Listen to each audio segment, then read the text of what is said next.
প্রাক্তন মুখ্যমন্ত্রী তথা তৃণমূল নেত্রী মমতা বন্দ্যোপাধ্যায়কে চিঠি দিয়ে দলের মুখপাত্রের পদ থেকে ইস্তফা দিয়েছেন চিকিৎসক নেতা শান্তনু সেন।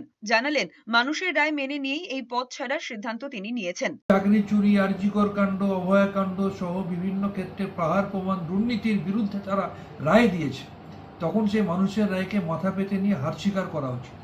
তাই মানুষের রায়কে মাথা পেতে নিয়ে হার স্বীকার করে এরপরে আমার মন আর কোনোভাবে সম্মতি দেয় না যে এরপরেও এই ধরনের দুর্নীতিগুলোকে সমর্থন করতে হবে।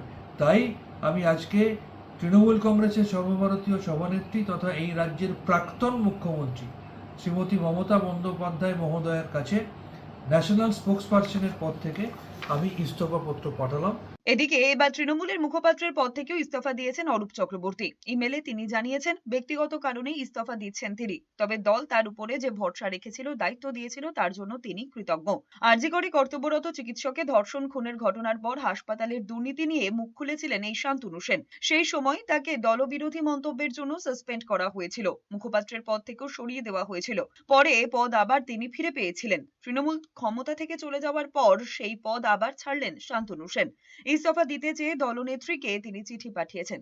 হারার পরেই সব খারাপগুলোকে বলাটা এটা কতটা শোভনীয়। 1 মাস হয়নি, আমাদের কি তর সইছে না?